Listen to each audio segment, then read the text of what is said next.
Hi everyone, and thanks for joining our webinar, Translating a Feeling of Happiness and Wellbeing into Brand Success. The session is being recorded and will be shared with attendees afterwards. If you have questions, please submit them via the Q&A during the presentation, as opposed to the chat, if that's okay. So please try and use the Q&A, and we'll review the questions at the end. And I'd now like to introduce our speakers. Yigit Kocak, Global Strategic Insights Senior Manager at Mondelēz, based in Zurich, an FMCG professional with diverse experience, including commercial and corporate strategy and commercial insights roles at Nestlé, KMPG, and Accenture. Leading the global wellbeing insights and analytics agenda at Mondelēz, in addition to current responsibilities. Deceuninck, Global Director Strategy and Insights at Danone, based in Paris. A passionate and visionary insights entrepreneur with international experience across multiple FMCG industries, known for his creativity, his fresh strategic perspective, and his ability to bring the outside in.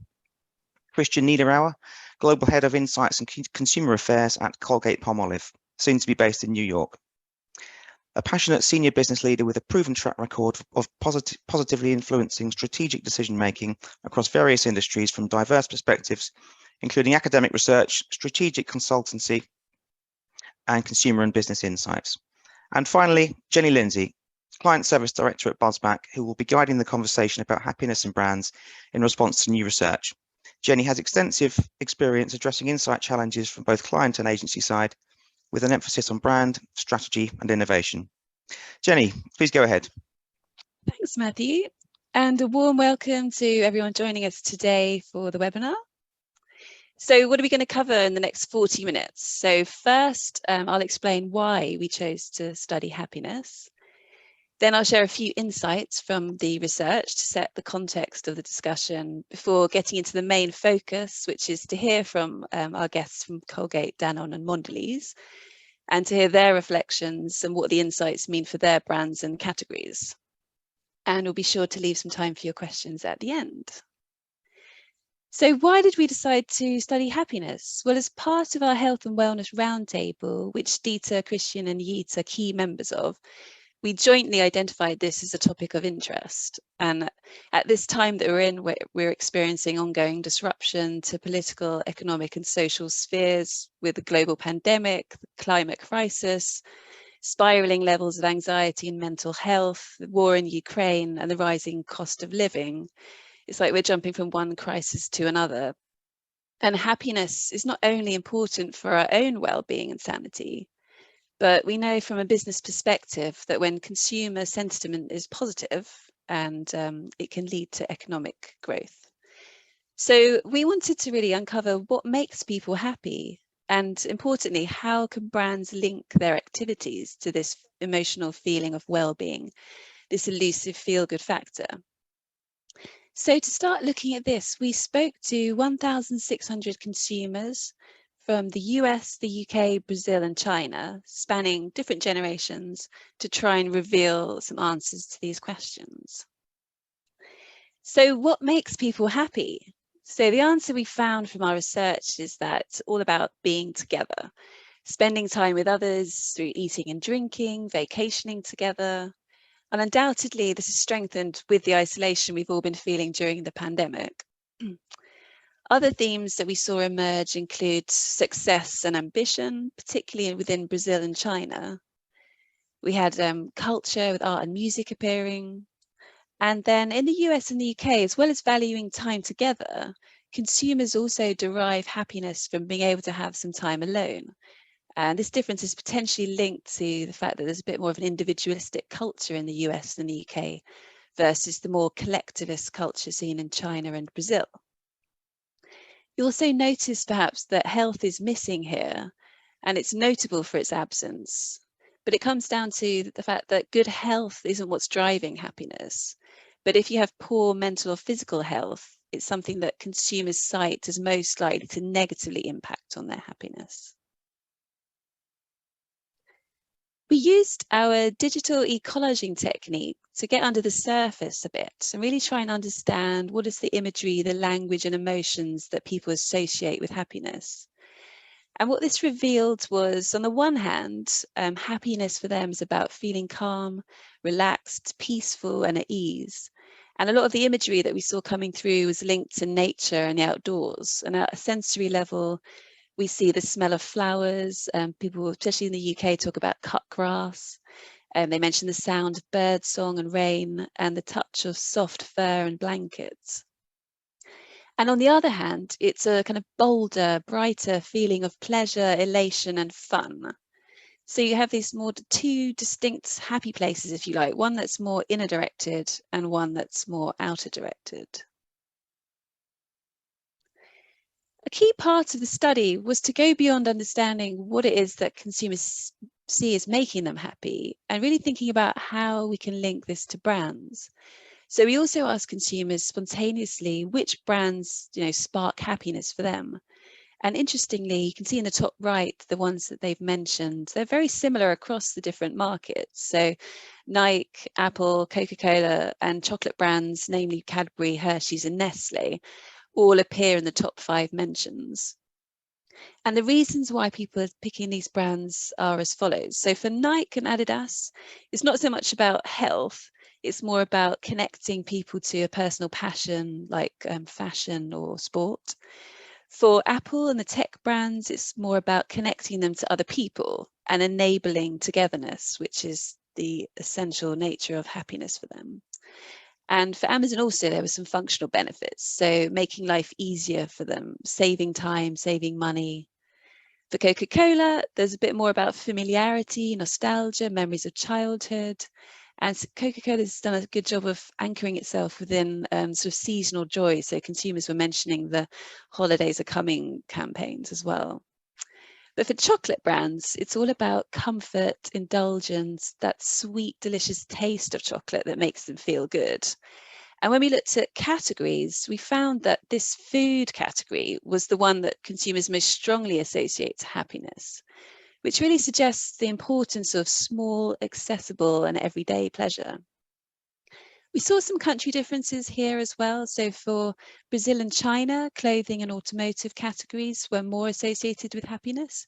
And more generally across the survey, we found that these 2 markets were more likely to link material things to happiness. And when they particularly mentioned brands related to those categories, it was about being able to boost their sense of self-identity, their status, but also about comfort and quality. And lastly, we also asked consumers, thinking about the different initiatives that companies and brands can engage with, like which of those can impact on their own happiness. And value for money came out top for all, particularly resonant in today's economic environment. But interestingly, some of the other factors we asked about actually came out pretty high. So sustainability efforts, environmental responsibility, charitable actions, and particularly among millennials, who we know are a more value-driven generation, we also see social responsibility and diversity inclusion as topics that they felt, if companies were doing more of that, would make them feel more positive about the brands. So now, before we move into the discussion, I'm just going to let you hear for yourself what people were talking about when they mentioned happiness. A happy place would be anywhere I am with my daughter and her family, especially my grandson. He's just so full of life and laughter. Felicidade ela está atrelada a com quem você se relaciona, como você interage com o meio onde você vive, com a sociedade, com a sua comunidade. Você está de bem com todo mundo, acho que você pode se considerar feliz. Happiness for me is being close with friends and family and having inner love for yourself. 我通过和别人互动来获得幸福感。我平时喜欢和朋友、家人一起去旅游、看电影、聚餐。My happy place is, honestly, I really like being by myself. That's probably my happy place. Felicidade de verdade é ter uma casa, ter um carro, ter um bom dinheiro guardado na conta bancária. If there's anything that makes me happy, it's being here at home and ideally with my cat. I just love being with my cat. It's so calming. And...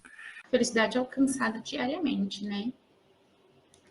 Quando a gente acorda saudável, sem nenhum outro tipo de problema muito grave, a gente se sente feliz. Walk down the beach, just for me, it's my safe haven. Even just sitting on the rocks or looking at shells with my daughter. I'm happy when I'm sleeping. I'm happy when I'm eating. I'm happy when something good happens to me, or when I avoid something bad happening. Eu acredito em viver e simplesmente deixar viver, curtindo o sorriso de uma criança, o som dos pássaros pela manhã, ou passeando no jardim florido, sentindo o perfume das rosas. Great. So that was a little snapshot of the learnings, and there's plenty more details, so let us know if you want to know more about that. But over to our guests. We're really pleased to have Christian, Yigit and Disa with us to share their thoughts. So guys, I think I'd like to start by asking you a personal question and asking you, what does happiness mean to you? So Yigit, would you mind kicking us off and telling us what it means to you personally? Sure. Thanks, Jenny. Thanks for organizing this, first of all. And well, happiness is obviously a quite diverse notion, right? I mean, we see it also from the videos, like it varies from personal or to social community gatherings, etc. But for me, I mean, I would say simply it's hidden in the moment for me. So it's sometimes a festive dinner with family and friends where we just get together and without worrying about anything in life, yeah. Or sometimes it's a moment where I feel like really I achieved something good for my life or for my career. So it's like a kind of a self-satisfaction moment, I would say. So those are types of, let's say, happy moments for me in my life. And but again, I think it's quite diverse. That's what we hear from consumers. Yeah, maybe I can go next. So I mean, we heard it, so it's very difficult to really define what happiness means, and also nobody has really found a recipe to achieve happiness. But building on what Yigit said, the key clusters that we've seen, and that are also true for myself, is related to relationships with family and friends, achievements like in sports or your career and so on. But for me personally, a lot of happiness also comes from food. So really eating makes me very happy. And I guess that's also what a lot of the people working in the food and beverages industry want to hear from us. And we can see the barbecue in the back. So it's clearly... Yeah, exactly. Yeah, you noticed that one. Exactly. No, if I go next, build further on what Christian and Yigit already mentioned. So for me, there are three things, and which also came through in the video. One is basically, it's going back to the essence, whether it's the friendship, the relationships, but really going back to the birds, back to the essence. The second thing for me is it's growing, making little steps. And I think some of the older ladies were referring to the grandchildren and seeing them smile and seeing them. And I think that's for me also very relevant, whether it's family, whether it's work, but looking back and seeing that small steps are accumulated and that they are progressing. And that makes me happy. And then the last one is obviously losing time, passion, hobby, name it. It brings you into a happy space. Insights industry can bring me in a happy space when you find the insight, right? So I think is that losing time part makes it very exciting. Great, thanks so much for sharing your personal view. And so thinking about the study more broadly, I'd be really interested to hear which one thing you found most resonant, or which really struck you the most from the findings. Christian, could you kick us off? Yeah. So I mean, there are the obvious things, that there are a lot of commonalities, like we said. So the top drivers of happiness are pretty similar across different countries. But what we also saw, and that was a bit surprising to me, or not really surprising, a new learning to me, was that there were really key differences between countries. So we heard in the US and the UK in particular that alone time was a key driver of happiness. And on the other hand, we had Brazil and China that had a lot to do with success and wealth overall, so a bit more material things that were driving it. And I think that was quite interesting for me. And I think what I also found interesting, and I said that a couple of times already, is when we look at the video that we just seen, and people talk about happiness, but none of them really seems to be happy. At least they're not smiling. And so therefore, it's also interesting that happiness is quite a serious topic for me. So I like that. Yeah, if I build further on this, yeah, it comes down to that essence again, the joy of everyday simple life. It's not, there's not a lot of, if you look at the tonality, like Christian was referring to, there's not a lot of big emotions up and down. It's really going back to that that everyday life that people feel comfortable. Second thing for me is it's very much into the here and now. It's not about looking far ahead or looking back, but very much into the moment and into the context. And the last thing is it's about caring for others, caring for yourself. And like Christian said, that caring for yourself is something that was, especially in some cultures, coming through quite strongly. So I think a lot of interesting learnings coming along through the collages, through the videos. So very rich piece of work. Perhaps well, I would like to, I would like to call out a specific topic that I picked. And actually, I was smiling when Christian mentioned about food because I felt not alone, which was great. So for me, what resonated the most was the connection that consumers are making between happiness and food. Yeah, and actually, apparently, when they talk about food and happiness, they are not just talking about, let's say, something indulgent or tasty they're having, right? So they are talking about the context, which was, I think, very important. So, and happiness linked with food comes in different forms. So when they describe those moments when they're with their families or with their grandsons, and on the video we heard that. So the context and who you are with, where you are, etc., that really matters a lot when you define happiness and the connection with the food. So, and for me, it's the same thing, to be honest. In my life, those big dinners, big gatherings are the ones that make me the happiest in general. So that resonated quite a lot with me. Yeah, great. And I think you've said it, the consumers we've seen said it as well, that there's so many different interconnected dimensions to happiness. What do you think for your organizations, your brands and categories, which aspects of happiness are most important and relevant to your brands? Christian, would you? I mean, the most obvious thing is that working for oral care companies, that the key signal of happiness is usually smiling, and therefore that ties back to a lot of things that we are doing. So I mean, we have that global campaign or health education program that we call Bright Smiles, Bright Futures, which is pretty well connected with our core brand's rallying cry, which is really all about the optimism part and the belief that everyone really deserves a future that they can smile about. So therefore, that's what we usually focus on. But also the key thing for us is having a lot of brands in the oral care and personal care spaces. We are part of people's daily lives, really a couple of times during the day. I mean, people wake up, sometimes brushing their teeth, they go to bed. Then also the last thing that they do is sometimes brush their teeth, hopefully they do. I mean, at least, I mean, the statistics say that people brush 2.3 times, I think, a day their teeth. And therefore, a key aspect for us is how can we enhance not only the health part, because you mentioned it, the physical health part is mainly kind of a hygiene factor. So without physical health, it's difficult to really be super happy. Because if you have something is hurting or you are not in good shape, then I think it's sometimes it's very hard to get that happiness. Doesn't mean that it's not possible, and I think it's a bit more difficult. So therefore, what we try to do is also thinking about how can we use these inflection points during the day where people are in contact with our brands to then add a bit of happiness, be it via a nice smell, a nice experience, and so on. Because it is more difficult for us because, yes, we are part of daily lives, but it's not like a chocolate that for at least me, makes me immediately happy. I'm not getting happy by brushing teeth. I'm getting happy when more people brush their teeth because that means that our shares go up. But overall, I think it's a bit more difficult for us. So therefore, it's a bit more nuanced. But we're trying to figure out different ways how we can, not as a company as such with our programs, increase kind of happiness with the broader population, but also with individual product experience. How can we induce a bit of happiness into your daily life? And it's interesting when you talk about the daily interactions, and we noticed numerous brands have like a smile built into their logo, and I guess Colgate's one of those.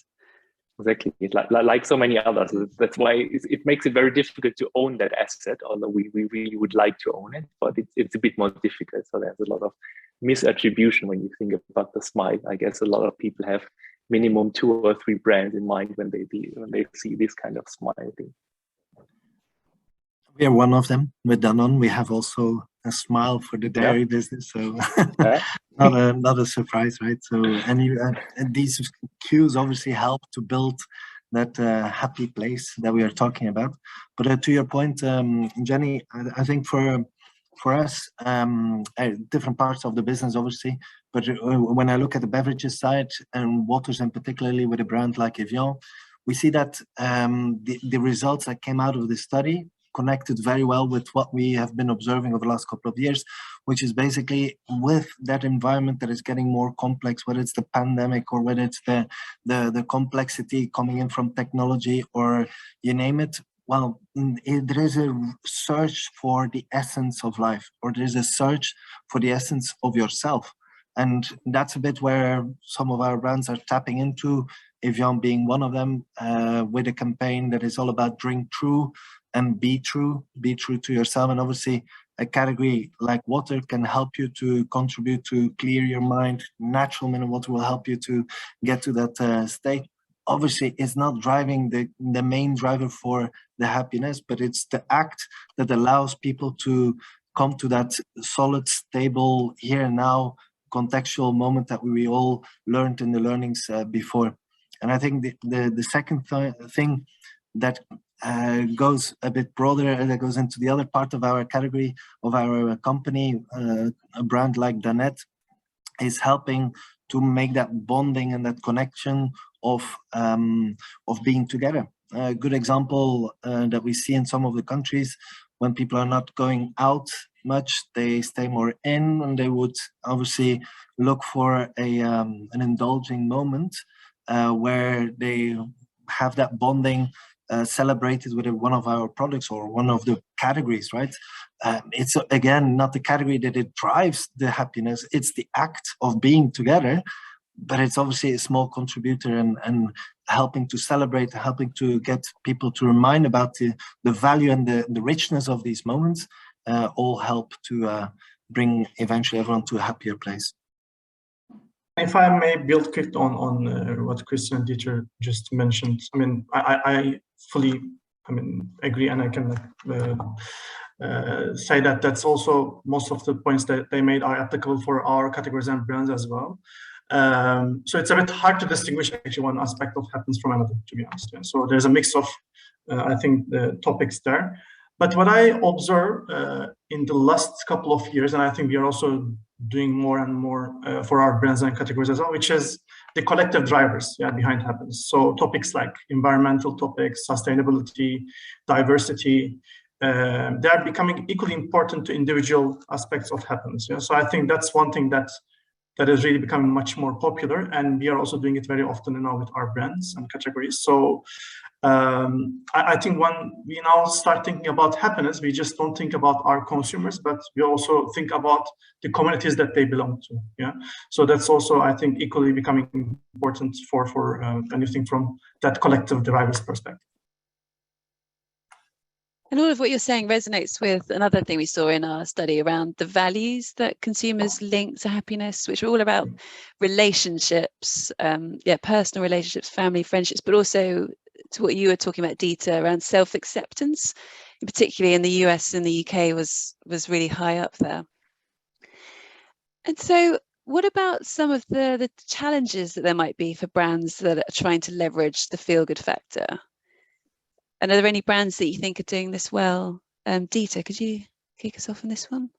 No, I think obviously when you're in a happy place, you want to be in a happy place without having any other feelings, any type of guilt of coming from too much sugar or coming from too much plastic, or you name it, elements that make people not fully zen or comfortable in sync with their values. So therefore the challenges are very much into neutralizing some of these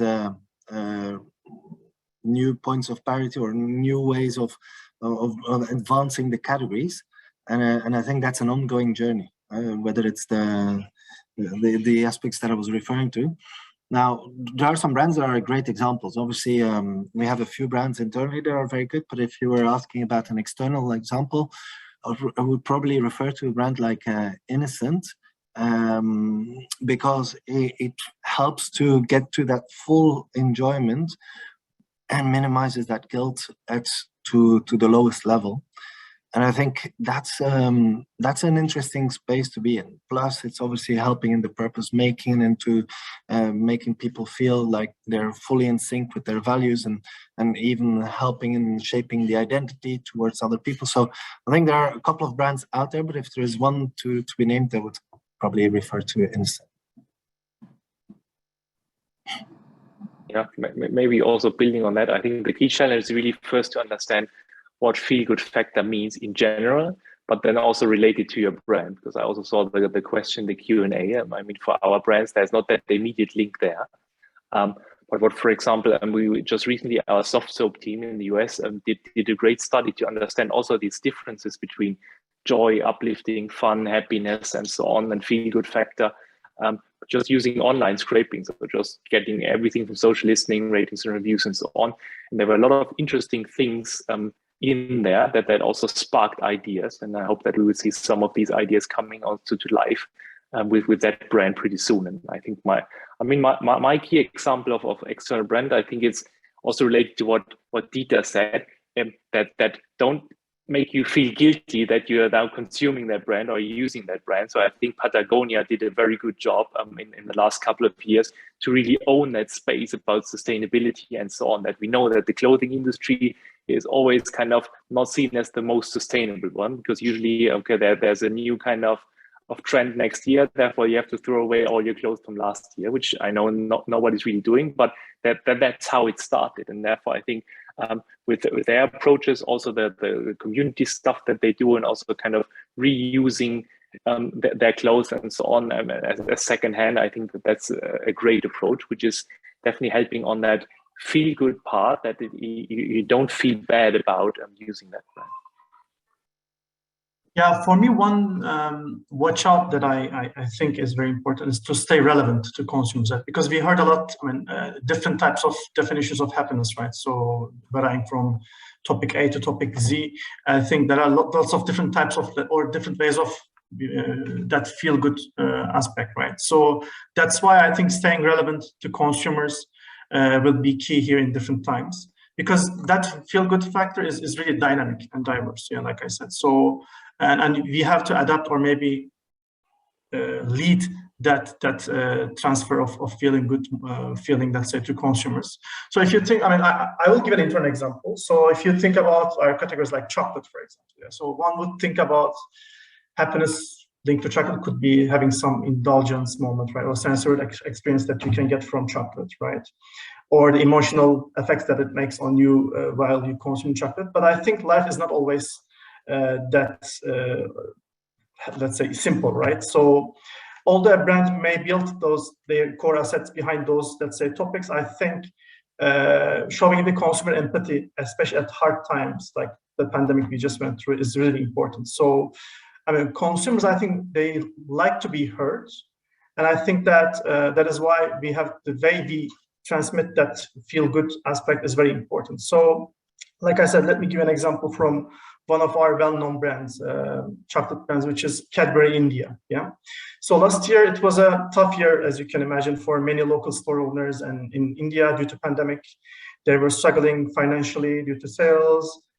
They lost lots of basic sales, and then there were even like some stores closing down, right? So those lockdowns actually had a lot of impact on their business, right? So based on the observation that our team had in India, they actually came up with a very nice digital campaign, which they called "It's Not Just a Cadbury Ad." Yeah, so which was quite interesting. So the idea was to encourage our consumers to support their local stores in their neighborhood in a very innovative way. Yeah, so we used AI and created geographically customized ads based on viewer zip codes, calling out real store names from their neighborhoods. Yeah, so it was quite interesting and customized, and even the store owners were able to create their own version of that, and they could share with their network, like on WhatsApp, etc.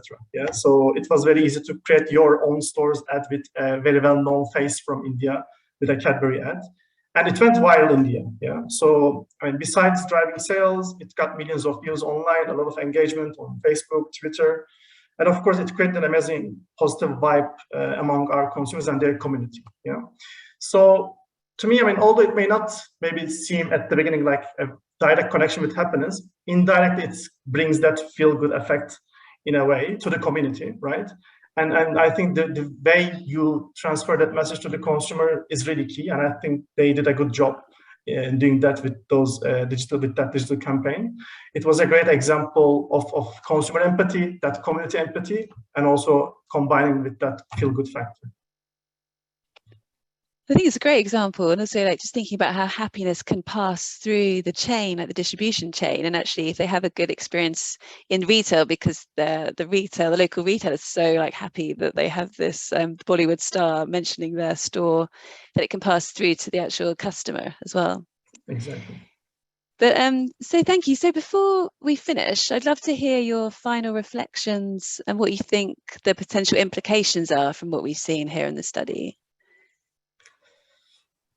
Yigit, do you want to? Yeah, sure. I can go ahead first. Well, I mean, again, it may sound like a repetition, but I think it's definitely an equation of many things. Yeah. So it's not just one thing. I think it's very now okay to say that and conclude like that. And I believe big events like COVID-19 or topics that change our life, like metaverse, hybrid working systems, right? Or many other, let's say, inventions that I cannot think of now, but we will see in the future, right? They will continue to influence the way we define happiness, definitely. Yeah, so that's really important. So, and that's why I was saying at the beginning, like it's quite a dynamic notion for consumers and changes day by day. So therefore, it's crucial for our industry and brands to stay very close to consumers, not to lose the empathy, and be always with them and with their communities. So I think that's going to be key moving forward. Christian, you're on mute. Exactly, because I was having a happy kid running around here, and I was thinking maybe I mute myself not to share that joy with the rest of the team. So the key thing here is, I mean, Jenny mentioned it before. We know that happier people usually also kind of are more loyal to your brand and so on. So therefore, overall, as big corporations, we always want to find ways how to make and help people to be happier more often. And yes, we've seen that value for money is one part. So we are basically driving that on the equation. So how can we make better products at maybe even more affordable price and so on, but at least delivering more value to people. But the other thing is also how can we make lives of people easier? And like I mentioned, as a personal care brand, we are in contact and we take some time of people's days every day, because when you brush your teeth, you usually can't do many other things. When you shower, same thing, or when you wash your hands. So therefore, how can we make things more convenient and easier for people, that they therefore then have more time to spend then on things that really makes them happy? That's a key area for us to focus on. I would just add 2 more points, because I fully agree with what is mentioned before. But for me, one extra point to put on the spotlight is the contextual part. If you see the videos and you see the learnings, a lot of it is driven by the environment and the context. And I think, as obviously an insights community and an insights industry, this is very fertile ground, right? Very fertile territory to understand the latest dynamics. The context has changed in post-COVID, obviously in inflation context. So there's a lot of observational material that needs to be fully understood around the context and translated on how our brands can be relevant and help to contribute to that happy out result, right? So I think that's one thing. The other thing is, as I mentioned, one of the challenges is around guilt-freeness, or challenges is guilty experience. So how to minimize this part so that people are fully in sync with their values and are fully enjoying the moment and are not distracted by the products. They're fully enjoying the moment by connecting with themselves, or fully enjoying the moment by connecting with others. So in that sense, contributing in a positive way, minimizing the guilt experience as much as possible. I think these are fantastic, fertile territories for our insights function and an industry to contribute and to help our businesses and our business partners to make that small step forward, as per what we saw in some of the videos, to bring happier people and to happier businesses. Great, well, thanks you. I mean, I've really enjoyed this conversation, and I think just to summarize for the audience, I think we've kind of seen 4 main themes that have come up that have implications for brands. So one is about connections. This is really driving happiness for consumers, and brands can help facilitate this through either devices, through shared experiences, through passion points. The second is around simple everyday pleasures, and it isn't as obvious for some categories as it is for others. So chocolate maybe a bit nearer into pleasure, as we saw. And then other categories, as Christian was mentioning, where it needs to be more about trying to reduce friction and making life easier for people. And the third is around, we saw nature and the idea of peace and calm and tranquility, particularly coming out of COVID, was a big theme. And the implications for brands there are perhaps a bit more direct in terms of how this could be applied across the visuals, the senses of nature coming through on communication, packaging, products and services. And then lastly, I think this seems to be one of the bigger topic areas we've kind of covered, is around empathy and kindness, being kind to yourself, being kind to others, embracing pleasure, but not at the expense of others or of the planet.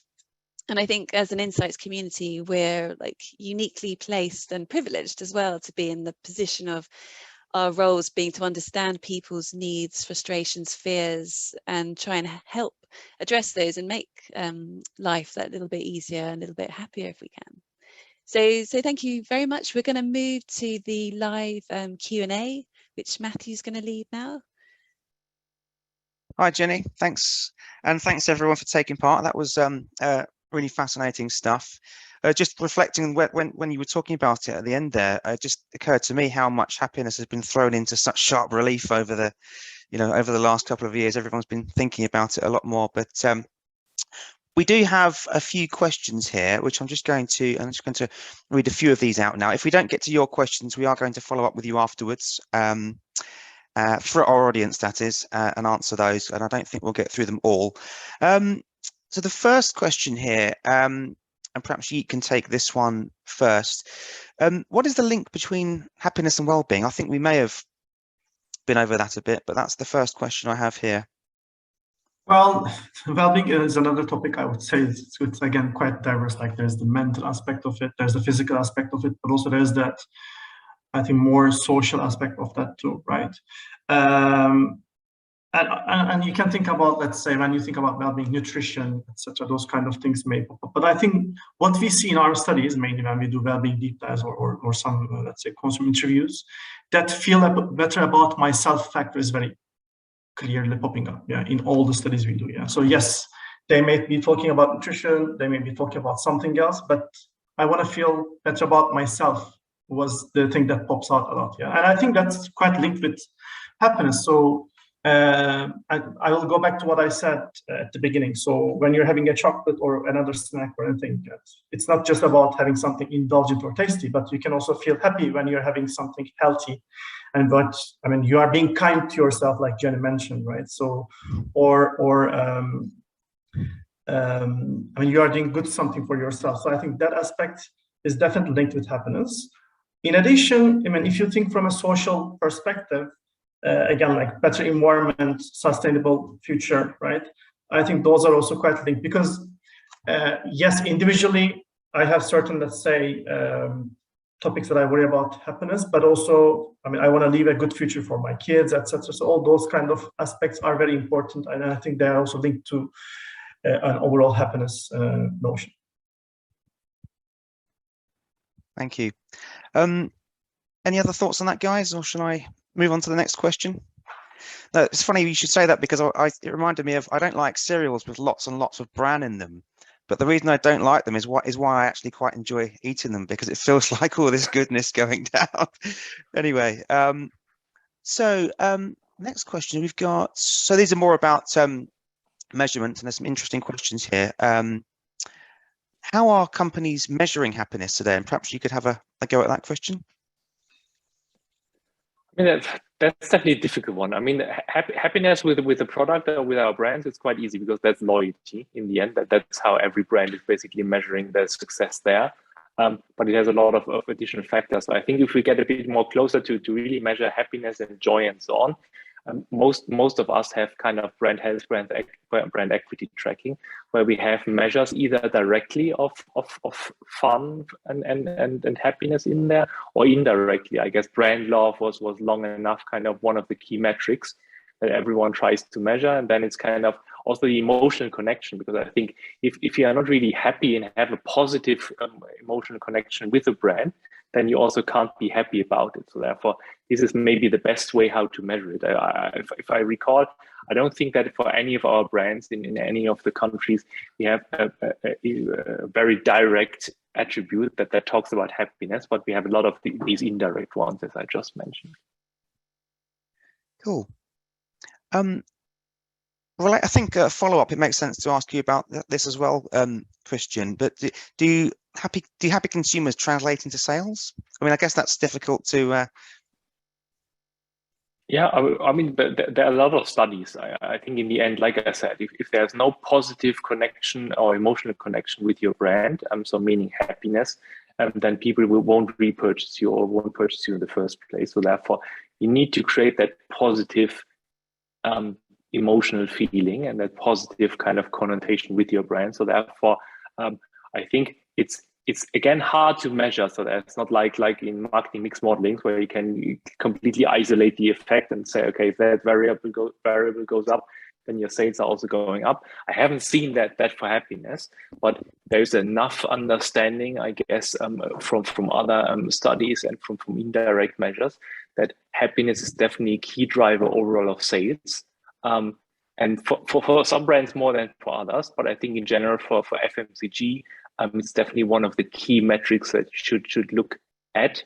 And in today's world, it's also quite easy that you can track also the kind of in social listening sentiment or with ratings and reviews.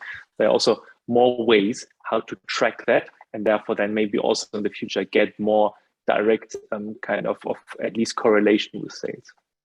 Great. We've got 3 more. Hopefully we've got time. Yeah, I think we should be fine. Perhaps Dieter, you could have a go. I've got, what does happiness mean to consumers in the time we are currently in?